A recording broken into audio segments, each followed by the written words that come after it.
Hi guys, welcome back.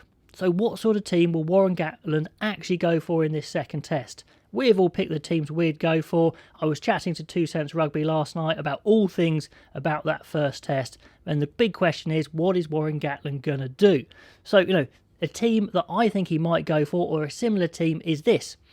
Maybe a team to control this game, to take those Springboks on, like I said, at their own game.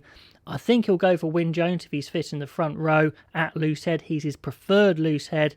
Tough on Sutherland, but I think that's the way it goes. And maybe he does start one of the old heads at hooker. Maybe Owens, maybe George. Cowan-Dickie is still probably the most talented hooker. I'd leave him on the bench, but maybe he goes for that control with someone like Owens to start with.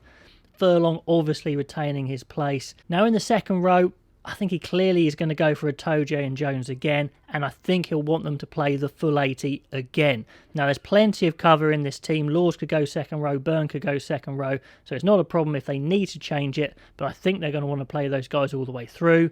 I can't see him deviating from Courtney Laws, especially if he wants to play this controlling game, a really strong line-out game, hitting the ball up a little bit tighter, etc.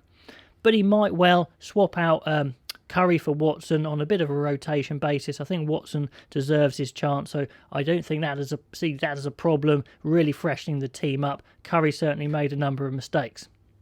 Now, at number 8, could he put Faletau in? Possibly, but I don't think he will. I think he'll stay with Conan, especially because in the tie, I thought he looked really good, powerful carrying. I think he'll stick with him.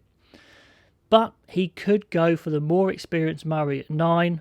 Not that Price did anything wrong, but if you want to play that kicking game, maybe that slightly slower game, maybe Murray is the man. A little harsh on Price, but he is retained on the bench. Then Biggar, I think, absolutely stays at 10. I think that's pretty clear, but maybe we will see Owen Farrell at 12. And they play those dual playmakers, or dual kickers, I should say, really playing for tactical possession, really putting the ball down into the South African half, making them play out of their half, which they struggled to do in the last test. And then Henshaw moves to 13, probably his best position anyway.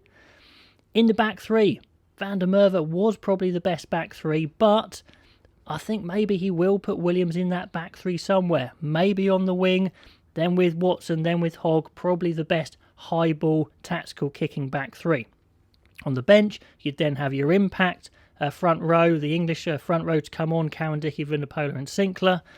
And maybe this gives him the opportunity to play a 6-2 split. If he is going to play a bit tighter with a bit more control, then he can get Byrne, Curry and maybe Faletau as well on the bench.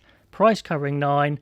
And Daly, a little fortunate possibly, well, maybe very fortunate, but he is the perfect sub if they're going to play a 6-2 split and Farrell starts because he covers centres and back three.